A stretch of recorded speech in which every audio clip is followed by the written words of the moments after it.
Perfect. Hey, everybody. It's Dave Whitmarsh from Best Practice in HR. We're doing take two on an interview with Christine and I that I completely lost. I have no idea where it went. I can't find it. My support team can't find it. And it was a good enough call that um, I hope we can recreate some of that conversation, although I can't remember really where it went because we typically just go with the flow and see how it goes. But thanks for your time and thanks for jumping back on with me. Absolutely, David. It's great to be back with you. Yeah, and so let's start by just if you could give some people some context of what you do and who you are, and that way they can keep that in their memory banks as the conversation rolls along. Sure. So I'll give you my cocktail party introduction. I'm Christine Ippolito. Me and my team make a living off of people behaving badly at work. So we solve people problems and we bring clarity to work environments that have signs or symptoms of conflict, confusion, and chaos, where it's not clear what do employees need to do to be successful. And so I guess the short version is we keep the inmates from running the asylum. Now, one thing that I do remember from our conversation is it seems that you have an incredibly process-driven methodology. Yes, we customize the work sort of to the culture and the environment, but there's a lot of sort of checklists or protocols or steps that we go through to keep the service quality consistent and repeatable. And then also processes where the client can also follow along or do their part of the execution if they prefer. Yeah, and so what is the core business that you like to do? The core business that we like to do is our clients are generally 20 to 250 employees. They could be privately held, family-owned businesses. We also have a lot of non-for-profit companies, and we act as their HR team. So we're able to perform all facets of the HR function. Oftentimes, we're operating their HRIS or their payroll system, if that's what they're using as their human capital information system, and dealing directly with leadership, managers, and employees on questions and issues and challenges that are happening during work. Yeah, now you also go a bit farther than like that would be what I would classify as a core HR, but you also dabble in some recruitment, some learning, things like that. Yes. So a lot of our clients have us create selection processes, right? So how do we attract and retain the best talent? And so that starts with, we have a deep understanding of the business because we're in the business, we're directly working with managers and leaders. And so creating that unique value proposition sort of in the positioning of the job and the job posting, not just putting up a job ad, but literally giving a brief version of what's in it for the candidate and working here. What are the benefits? What are some of the cool things they're going to be doing? What is the team like that they're going to be working on? But we recruit the way HR people recruit, meaning we're only talking to those candidates about that company and that opportunity. So it's Mhm. a very robust way to stay on point and consistent with their brand and their messaging, but also get recruitment that builds their pipeline, builds their funnel, fills up their ATS with candidates and applicants.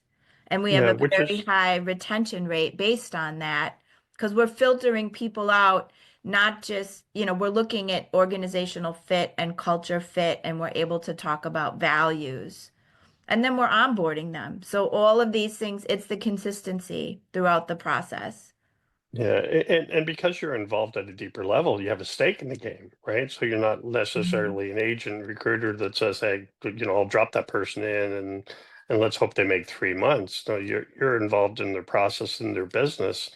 And at some point, you're going to be looking across the table at the CEO, and you're going to be accountable for some of these things if they're not done right. So it's really the way I see it. It's especially for the smaller end of companies that you mentioned, like you can't get that in a person, right? Like it's impossible to have that one person or that can come in there, at 50 employees that's going to know all that. Well, I'm sure they exist, but probably not for the amount of money that that they're going to ask for, right? Yeah. So you bring in, expertise not only from you, but from your entire team into certain segments or silos that really allows them more or less to just focus on their business, and you can take care of the back office for them with the right people and processes. Yes, and we're generally giving them a team of 2 to 4 people. Hmm. Plus, anyone on our team can answer questions for another team member. So they don't even have to be assigned to the client, to get involved in problem solving or best practices. So in that way, we're scalable and we're actually able to do 2 or 3 things in the same hour, in the same moment, where a single HR person just cannot do that. Um, and now, correct me if I'm wrong, Christine, but I remember that you actually do a lot of analytics and metrics around some of these, like your process that you drive towards that, do you not? Well, we have a signature process called the All-Star Team Blueprint. And one of the rigors of that blueprint is that every job description has key performance indicators that tie back to the company's strategic plan. So it's a simple methodology that uses 5 tools that I would say most employers have at about 60%. We fine tune those tools and we combine them and we teach people how to leverage them so that you have a sustainable performance management system that connects with your strategic plan, that allows you to make changes almost in real time based on changes in the business environment, right? So, who knew that we would have such a dramatic shift in employment eligibility and immigration enforcement from, August of last year to February of this year, right? So you've got to be able to pivot and say, okay, these priorities that we set need to be reevaluated and we need Yeah. to shift that. And it's a great process. I believe in what I call simple, sustainable solutions. If you don't understand it and internally the client can't participate in it or have their managers drive the process with a little bit of support, it's not going to work. It's not going to be sticky. It's one of those things that you'll do it once and it's not going to perpetuate the business forward. So Hmm. I think those things are super critical. Some of the most beautiful things in life are simple things. Why does everything have to be so complicated? And for most businesses, if you don't have 10, 20,000 employees, it doesn't have to be that complicated, but it needs to show a tie to the business goals and a return on investment in what they're spending with us, that they're moving their business forward. That's how our clients stay, is every year when they decide, are we continuing or not? Well, what did we deliver? What did they get? How did that impact the business? You Hmm. know, and those are easy conversations to have. Yeah, and important conversations have, and truthfully, in a lot of smaller organizations, conversations that don't happen at all when you have internal people. Often it becomes a bigger problem.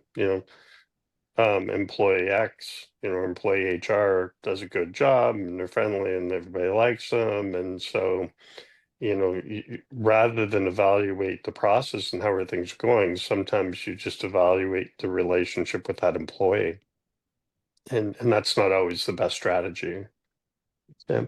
And so from a technology standpoint, so you guys are neutral, right? You don't have your own tech that you whatever they're using, or you can help them sort of guide them in the right thing if they're looking, but generally speaking, you work with what you have. Um, we work with what we have, or, when we look at the scope of work that a client wants us to accomplish, generally at the size of clients that we're dealing with, they're not even aware of what's available in the marketplace. Mm, So letting them know that this, electronic onboarding, like for you and I, that's been around for years. But for many of our clients, they don't understand. You don't have to hand an employee a stack of papers like this on day one. We okay. can actually start onboarding them before they even begin work and make the onboarding process much more richer and much more connected to the people and the values and the mission versus filling out forms. Mhm, Same thing with benefits, right? Benefit administration. So helping them pick a system that's going to meet their needs or helping them put some automations in their recruiting. Even, again, you and I would know how to use Calendly or bookings or some type of calendar tool. A lot of these clients just haven't had the time to play with it and to mhm, say, well, how do I structure this with candidates that I might want to interview, right? I'm yeah, saving time. The candidate is saving time. They're finding a slot that works for them. We're not going back and forth 3 or 4 times. It just accelerates the process. It makes it smoother, and it gives a positive impression that, things here are going to be a little bit easier maybe than where I've been before. yeah, totally. It, and so, okay, so what does how did you get here? What's your story?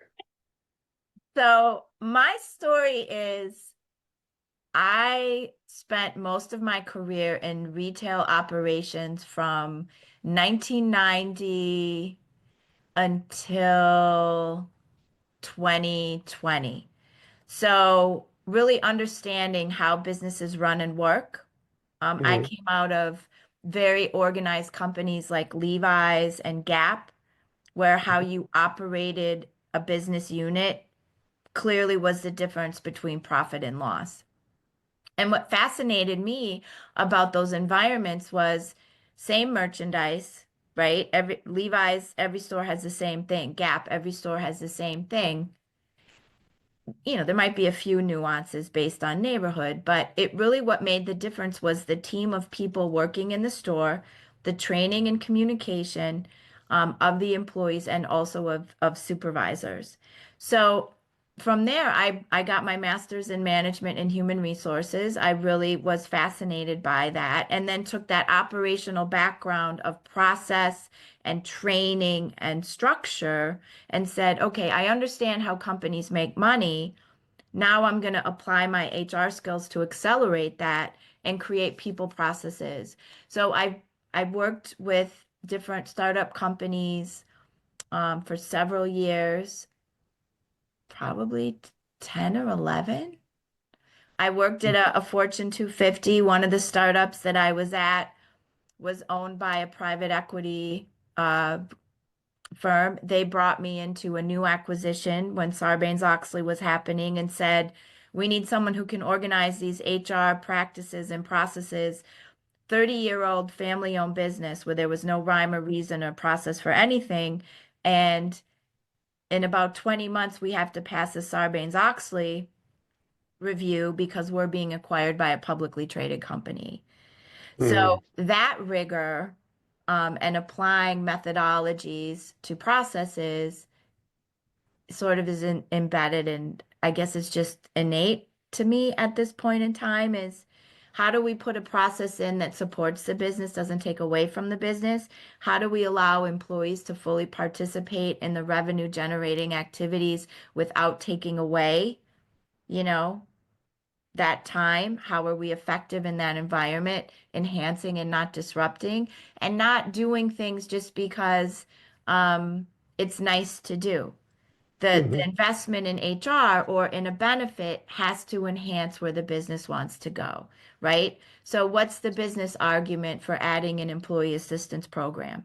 Having that conversation versus, well, people need help and mental health is an issue and everybody else is doing it, so this is what we need to do, right? Those Yeah. are two totally different conversations and two views of the world that get you to a different place. Yeah, it reminds me that there's two things that what you just said reminds me of two stories that I've been fortunate enough to be involved in is so one, nearly 26 years ago, my second day at work, I second day at work, I was in outside of San Francisco having breakfast with Dr. Jack Fitzens, who people say is the grandfather of metrics and analytics, and I knew nothing about HR, absolutely nothing. And so I said to him, like, give me an example how this metrics works. And you talked about your experience at the Gap. And he said, okay, so across the street you see a McDonald's, right? That has a footprint that's the exact same footprint as the building that's 2 miles up the road, that McDonald's. And it's not a very desirable place to work. It's hard to get people, but if this location here treats its employees well and doesn't have turnover, especially with managers, swing managers, shift managers, assistant managers, which are very hard to train and get the people um, working properly in those, then they could lose, $250,000 in training and recruiting for those positions. And that's the difference. Like the people are still going to come in and buy their McDonald's, right? But that's your difference in profit. So having the right processes in place to analyze, some of the things that are going some of the softer cost in business and what makes people tick, right, which is the people side of HR, can make all the difference in your profit. And so it's good when you say, that you look at things like EAP programs and you say, well, how is this going to benefit the company, right? Because there is a dollar behind that, if you look hard enough. The other thing that really reminded me of is I don't know if you're familiar with Mike Abershoff. So he was a speaker, and when I was at HR.com, we had him a few different times because, well, he was great and he was reasonably priced, and he wrote a book. I should remember what it's called, but I get it too. He wrote a follow-up book, but his first book was. Oh darn, I should remember it. And anyways, he became a captain of one of the worst performing naval carriers. And it was so bad that when the previous captain left, they applauded him leaving. They wanted him gone so bad. And it was one of the worst performing boats, almost decommissioned. It was like repair wise, it was horrible. And literally, he analyzed the people process and turned it around to one of the top performing carriers in the Navy at no additional cost. Right. And so those are the types of things that I envision that, the type of impact that you're ideally looking to do when you come into a company. Very much so. I mean, most employees want to be successful and they want to perform well. What happens is the performance requirement or the standard or even the role that they're supposed to accomplish is not clearly explained to them. People kind of make this arbitrary assumption, well, a help desk professional, an IT help desk professional, they just know what to do. Mhm. Well, they know what they did at their last job, but they don't necessarily know what you need them to do here. And what's the escalation procedure? What's the handoff procedure?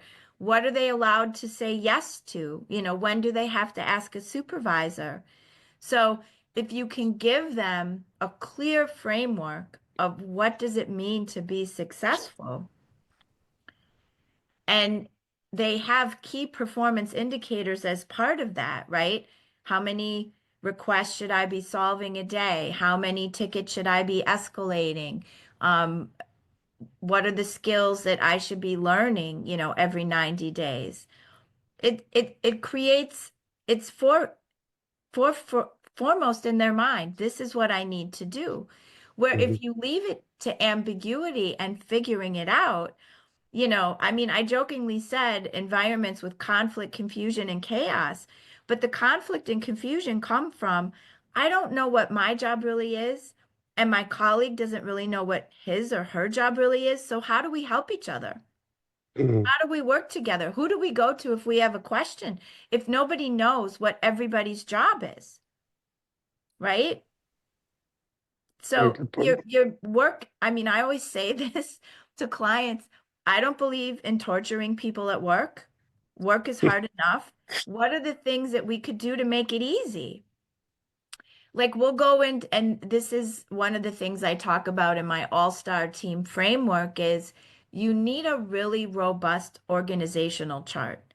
And not just with people's names and titles, but hey, why don't you put their Slack address or their email and their phone number, um, and then basic FAQs. If the copier doesn't work, who do you call?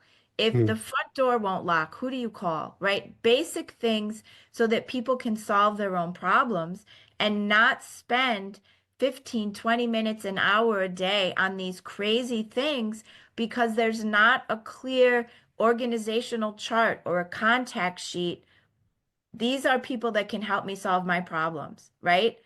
Yeah. How many places have you ever worked where you had to dig to get to somebody in IT if your printer was not connected to your laptop? Oh, yeah, no, and not only that, Christine, there'd be times where, some of the places I work where we couldn't figure out, something as simple as that. And then it became this like, oh crap, it's not working again. And, I'm telling my person beside me, and then, before you know it, somebody else rolls up coming out of the kitchen and you're having a conversation, and it's not a time sink, right? Three or four people sitting around talking about something that should be here it is, right? Yeah. Yeah. Yeah. And so out of all the areas of HR, and I know I didn't ask you this, which one is your favorite? What's your passion? My passion. I think my passion is really the problem solving. So I I think, and I've been thinking about this a lot, I'm fairly confident my unique ability is making order out of chaos. Mm, So when I start talking to a prospective client or a current client and we're looking at solve a problem or initiating change, you get all this data, all this information, right? It's just coming at you. And I like being able to say, this is important. This I'm going to set over here. This I need to know. This is just clutter and data, right? And then saying, okay, here's a framework for how we're going to execute. So I can take all that and create an implementation plan. And so I like the strategy piece of it, like that problem solving and the strategy, and here's where we're going to start. So I don't know, that could be in recruiting. That could be in performance management. I was just having a conversation with a leader about creating an incentive plan for her leadership team, again, using the All-Star Team framework, but then tying it into, well, what revenue streams are more profitable? Where do we want people to focus? mm, What is your vision for the organization 3 years, 5 years down the road? We've got to take that and break it down so that each of the leaders play a role in moving the company there. And then how do you create a bonus structure, right? Where does the money come from? Well, bonus should fund itself, right? If people are hitting the KPIs, the revenue is increasing, the profit margin is increasing, the bonus should be a self-perpetuating thing. So let's look at last year's numbers.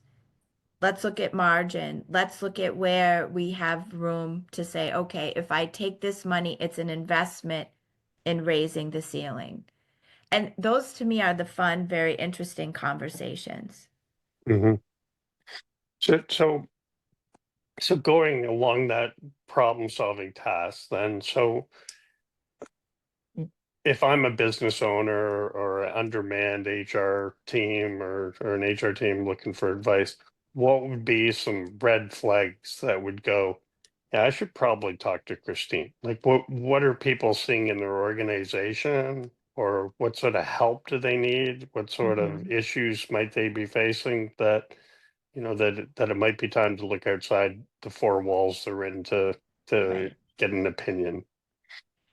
So it kind of goes back to those three C's. There's conflict, confusion, and chaos amongst your people and your teams, right? So when there's a lot of friction and there's a lot of we can't do it, we're not going to do it, it can't be done, and you have that tension, or you have people kind of duking it out over resources, whether it's money or time or a leader's attention, that's the conflict piece. Because that's where the energy is going, and you've got to break that cycle. Yeah. Yeah, and then I guess chaos in some cases would be just rapid growth, right? It could be rapid growth. It's also happens in companies that are successful, but almost successful in spite of themselves. So we did a survey of one of our clients. They had 12 leaders, and we gave them a list of 10 different business priorities. And I asked each of those leaders, circle the top three priorities that your president has for this year. I said, you want to put your name on it? Put your name on it. You don't want to put your name on it? You're not obligated to. And they said, well, what if we don't know? I said, that's okay. Take your best guess. I said, but that's why we're doing this exercise. We collected those, and literally the answers were all over the place. We brought it back to the president and said, this is part of your challenge is they don't know where you want them to go. They don't know where they should be focusing. They don't know what the priorities are. So you're spreading people too thin because they're not sure where are we going, right? It's it's like Alice in Wonderland. If you don't know where you're going, any road will take you there. And that's when you see people just, I'm trying to guess, I'm wandering off in this direction. My colleague is going in the opposite direction. We're not all going in the same direction, so we kind of go nowhere. And when the economy is good, that seems to like work. But when yeah, things start to tighten up even a little, you can easily collapse, especially if yeah. there's no structure in place. That So seems like such a simple exercise, but I bet you there's not very many organizations that actually pull that off. now, and when I sat down with the president and showed him, I said, if you want to look at the individual pages, here it is. But we tabulated out of all the different business priorities. I said, you're all over the place. I said, what are your priorities? And he said, I'm not sure I know either. Well, and think about it. Privately held businesses, entrepreneurial organizations, right? It's the bright and shiny object syndrome. Here's an opportunity. Here's an opportunity. Here's an opportunity. You have people that have a high sense of urgency, sometimes a low level of attention to formality or detail. They're risk takers, and they Hmm. like, some of them like a little chaos. They like a little confusion. And, but at that level, right? But the people underneath you don't operate well that way. That's Yeah. an entrepreneurial mindset. They can operate that way, right? But you start to drill it down. Managers, supervisors, and individual contributors need direction. They need clear guidance. They need clear understanding of what's to be accomplished, they don't operate well that way. Yeah, that's a given. You'll see. I can't remember the stats, but one of the top reasons why people left their job was because they didn't have clear direction. Right? It was I think second behind. Uh, I it don't was like my manager, or I don't think my manager trusts me, or, that's always a big one too. Yeah, but it just seems so simple, right? Just give the power to the people, give the spend the time to do the instructions and let them feel comfortable. I know my wife, God love her, but if you give her details and instructions and things to do, she'll nail it, right? If you start giving her too much power outside of the decision-making realm, she starts to question herself. Right. She always makes the right decision. She's brilliant, but she there's a different threshold with what is her risk level versus, Mhm. the CEO's risk level, or, that risk might be where she might spend money versus his money. But it just having the structure just keeps people in a safe and happy place. Well, most people don't operate well in extreme ambiguity. So No. look at COVID and what that did to people, Yeah. and the stress of the ambiguous environment, and every day being like a new day, right? So I think you're in New Jersey, aren't you? No, I'm actually north of Toronto. Oh, okay. But I mean, every day was an update, right? Like every day Yeah. we Yeah. woke up saying, okay, well, what are the rules of engagement for today? And just not knowing what today we were going to be allowed to do, or what the new threat was, that Mhm. in and of itself just created this heightened threat level. And creativity, problem solving, collaboration doesn't happen when our brains are in threat level mode. Yeah. So if you can create an environment where there are structure, guidelines, processes, then you can have creativity, ingenuity. I can have a little thinking time, right? I'm not constantly trying to figure out what are the rules of engagement. So, and what's next? What else you got? Just keep growing, helping more people out. So what we're really, a couple big things on the horizon for us is we've created a human resource roadmap course that is intended for either small business owners or office managers, administrative assistants, or even new HR graduates that are tasked with wearing the HR hat in their organization. And it gets very granular down into the municipal, the state, and the federal requirements for all facets of the employee life cycle so that they can actually create their own HR roadmap, right? So, how do I create selection process that's not only in compliance with the law, but I'm incorporating best practices? And then we've created a library that they have access to, which really gives them access to all the tools and internal templates we use all the time to execute on this process-driven, um, the processes that we use for our clients, right? So how do you Hmm. create a minimum essential checklist to review a resume? Right? So you have consistency. It protects against discrimination. It protects against reviewer bias, but it's a simple tool, but yet it's there. Then And they how are have you planning access, on? I'm sorry. Go ahead. and then they have access to credentialed HR professionals as they're going through the course, and as they're going through this process to ask about any questions that might be coming up for them in the current environment or challenges that they face when they've done things before. I like that. I like that a lot. And when is that going to be ready to roll? You figure? So we've done some pilot courses to test it, but we're going to be rolling it out really April. and it's limited in size, about 30 people in a class, and we have 4 scholarship seats that we also give away. So we give away scholarship seats, 100% scholarship to victims of domestic violence or veterans that are looking for a career transition. And we typically work through non-for-profits to just identify people that they're in their clientele that would be good candidates.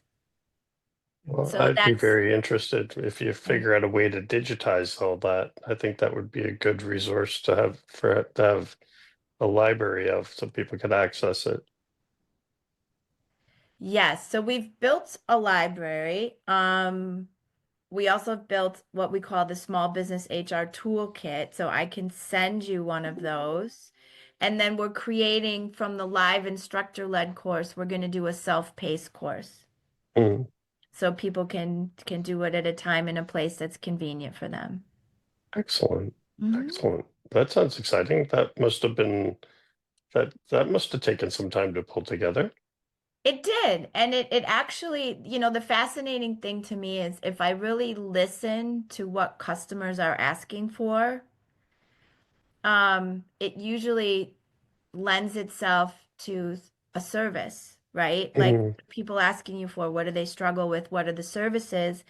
And generally at our smaller clients, our direct point of contact could be an office manager or an executive assistant, but they need a basic level of information and practices even to know when to ask for help, right? When is the best time to ask for help before a tiny question becomes a mountain? mhm. Or a lawsuit, right? Well, that, or, again, you have upset employees because you're not able to answer these questions, right? And to your Yeah, point, now it's the water cooler conversation. Now there's 4 or 5 of them standing around saying, I can't believe, nobody understands how to answer the questions I have in the handbook. yeah, totally. Yeah. That's Mhm. awesome. So, do you have any geographic areas that you like to work in, or are you pretty much all over the US? So, I mean, we're headquartered in Hauppauge, Long Island. So most of our clients have headquarters New York, New Jersey, Connecticut, Pennsylvania, and then satellite offices, right? They could have offices in California on the opposite coast for other shipping or ports or warehouses Hmm. or manufacturing centers. But we have clients in about 35 states, and particularly now with more virtual and remote work, a lot of our clients are operating, 34-person companies operating in 11 or 12 states. Hmm. So that's hard for them. That's a little bit of a challenge, but it opens up the talent pool, right? And you have It more sure does. options. Um, but it also it makes the regulation a little bit more complicated. For sure. For Yeah. sure. Interesting. Well, and of course, I'm going to ask you to provide me a link in bio and all that good stuff that you want to promote. So anything that you have, please send it. And anybody that's watching this will be able to look below and click and get in touch and whatever Christine decides to send me. But it seems like a rock solid business you have going that you do a good job for people. And if I was in that position, I'd definitely love to work with you. It seems like you're focused on the right areas, right? Just keep your nose out of let them do their business and you just take care of the back end and productivity and put the right people in the right places and keep them there. Yeah. And some days it feels like a little bit of psychology too, thrown thrown in. Yeah, I bet. Yeah, Yeah, I would say my over the last 15 years, my negotiation and mediation skills have been dramatically heightened. I bet. Yeah, Yeah. that's awesome. All right. Well, thank you for your time, and we'll get this out to the world, and we'll talk soon. Amazing, David. Thank you so much. I really enjoyed this.